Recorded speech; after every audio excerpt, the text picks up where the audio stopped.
Hi everyone, I'm Barney, and you just heard the Roland TR-8, which is my favorite new drum machine. I've had this thing about a month now, and I absolutely love it. I'm going to show you some basics of how to set it up and how to use it. I don't know about you, but the first thing that I like to do when I get a piece of equipment like this is to go into the settings and make sure that everything is how I want it. And something that was very important for me with the TR-8 was changing the brightness, because the default brightness for everything is very high, and something that some people have been complaining about with the TR-8, but you can actually change this, and you can change the color palette as well. And I'm going to show you how to do that. So first of all, you want to have your TR-8 turned off. So I'm going to do that here. And to get into the settings, all you have to do is hold pattern select over here, turn the TR-8 on, keep holding pattern select, and when it turns on, you're going to be in the settings mode. Now, you're going to have to do a little bit of RTFM, because I'm not going to tell you what everything does on here. There's a lot of settings that I have no need for, but you might. I'm just going to go through a couple of the things that I thought were really important. Now, the first one is, if you hold depth down here, you have a selection of different color palettes that you can use.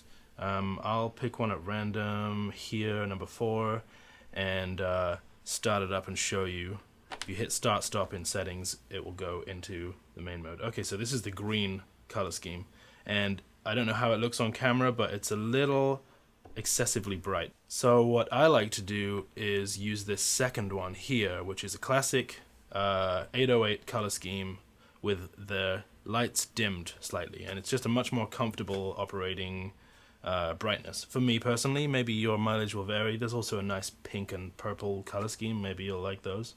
Another one which was important to me was in the latest update, I believe, and that's this number 5 here option, and that is a option for the scatter, and that changes it so that the scatter will only be on when you hold the on button. I believe in the default mode, the scatter stays on when you press the button, and then you press it again to turn it off. Now I've changed it to the momentary mode. You just hold it for the moment that you're filling, let go, and your fill is over. So that works for me. I don't think this is an option. I think it just comes by default with the latest version, but they added a really nice feature where if you press depth and then press on, the scatter will hold until the end of the bar, which is really, really nice. If you want to just kick a fill in and then start getting ready with a synth or something over here, or maybe you're going to hit a cymbal or something like that, then you hands-free because you have the rest of the bar to do that. That's a really nice feature. Last but not least, if you hold tap here, you can set the length of time that it takes for the screensaver to kick in. Now, the screensaver is a disgusting, like, flashing little carnival ride thing that just looks terrible and works when you're in a music store and you're trying to get someone's attention, but when you're in your studio and you're trying to work on something, you don't want this blah, blah, blah, blah, look at me going on. So I turned that off right here, off. I recently just found out in researching for this that there's an extra mode for the scale, which I kind of like, because if you turn this scale button on in the settings mode, you have to hold scale and turn the tempo knob to change the scale over here. Now, there's been a couple of times when I'm changing between A and B and I'll hit the scale button by accident, and suddenly the timing goes way out and crazy. So that's a nice one for me. It's a little insurance that if you hit the scale button, it's not going to change it until you twist the tempo knob. So I like that one too. This thing is an absolute joy in pretty much every way. It's easy to program, it's easy to sync with stuff, there's a bunch of cool features, it sounds amazing, I love it. Let's do some beat programming on it. So again, to reiterate how easy it is to do stuff, we're going to pattern select over here, we hold the clear button and tap on pattern number 1, and that's just going to clear out the pattern. So then we select that pattern and should find that it is completely blank. None of these are programmed. There are 2 main ways to program this thing, and I would say the main one is the classic 808 style sequencing, which is that each of these instruments has its own sequence. I'm going to start this one off by laying down a 4 to the floor bass drum. So I just select the bass drum here, make sure that's lit up, hit the first beat of every bar, and away we go. Now once that bass drum is running, I can tweak it up here. I can change the compression, the tuning on it, give it a really tight decay or a really long decay. I can hit instrument over here and choose another instrument from any of these kicks here. 909 kick. And I can just repeat the process for other drums. Get back into TR-8 mode, and I can throw in a bunch of other drums. It's simple as that. You have a beat running, and you can add some scatter to it.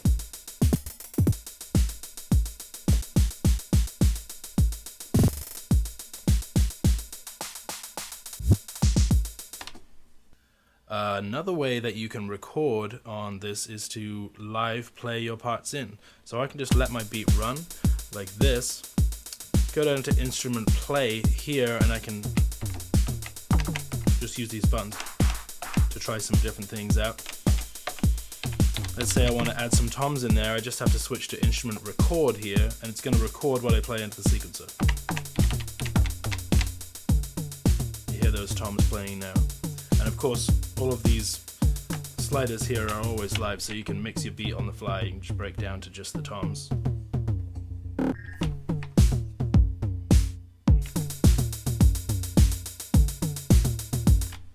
Now that we have this beat running, let's get some effects in there. This thing has some really great, they're very simple, but they're very effective effects. So let's say I wanted to add some reverb onto the second snare that's happening over on this 12th beat. The reverb, delay, and sidechain all work in the same way as an instrument. So once I have it selected up here, I can just drop it into a thing here and bring up the level. Now we hear that really nice reverb on that last snare. And maybe we want this one over here to have some delay on it. We just hop over to the delay, drop it in there.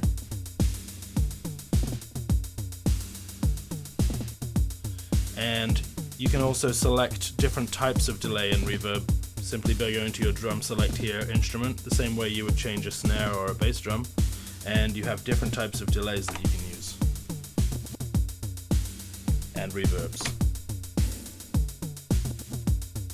Just very simple, super effective, and it makes your beats sound that much more interesting.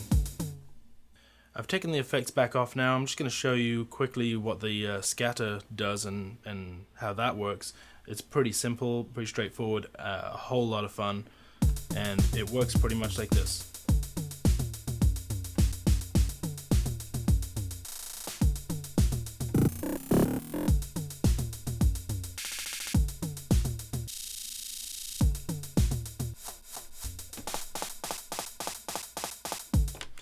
That little function I used there is something that they added since releasing the TR-8, which I absolutely love.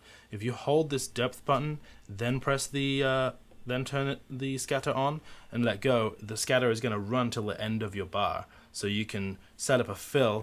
If I run this, I can set up a fill on this 4th bar, let go, mix it, and it's going to come back in with that new mix. So that's a really, really nice feature. I get the feeling that Roland really wanted to make the TR-8 and the rest of the AIRA series instruments, and they're very, very playable, very hands-on, and to some that's almost a downside because they don't have things like automation, which is something that the Volca range, for example, does really well, and the Electribe range has been doing really well for a while. But I think in this case it's actually a nice thing, because limitations sometimes are good, because you don't get too carried away, you don't get too confused, you can't make anything that's completely out of control and wild, but you always have a drum beat that sounds good and is solid. There is not a save function on this thing, which sounds a little strange, but that's actually because it always saves. Everything you do on it is saved. Everything that is on the front board is live, so this reverb level knob isn't saved anywhere, it's just exactly what it looks like. So that's kind of cool, because all you got to do if you want to troubleshoot it or make it sound a certain way is know that you want to tweak the knobs a certain way. And now that's the same for kits as well. So you go into your kit here, you have a bunch of different kits, and they will always be saved as whatever you whatever you tweaked last. So if I go into kit number 5 and I play my bass drum and I change it to a 707 bass drum, that is now saved in kit 5. Kit 5 is always going to have that 707 bass drum when I come back to it. So kit 7 sounds like a 909. I go back to, was it 5? And instrument play. There's my 707 kick where it was. I'm going to close up my little review of the TR-8 here with my favorite feature, which is this external in right here with a sidechain. It's a dinky little section, 2 knobs and a step button, and it is absolutely amazing what it can add to this machine. I have here a little Korg Volca keys, which I'm going to plug in via this little cable, and we're going to see what the external in can do for us over here. I'm just going to run a little chord over here, and you have control of the level there, so you can mix it with your beat if something's coming in a little loud or quiet. Run my beat. Now that's great, it's playing a chord and I have a beat, but if we add some steps to the external in sidechain here and bring that up, you have this fantastic like motion to it, and this goes through the scatter and it'll sidechain before the scatter, so everything just sounds really tight and together and rhythmic, and that's a fantastic feature. Well, that pretty much wraps it up for today here with the TR-8. If you have any questions or comments, please let us know in the comments below. If you enjoyed this video, throw us a like and subscribe. Tell your friends, it helps us out. And thank you very much for watching. We have the hat. Pharrell Williams, right? Like he's not. Wait. I thought that was. Well, he's got a hat. He's got a hat too. Everybody's got a hat. This is the guy that. That's it. Reason to yourself going for hats. Yeah, I can see that.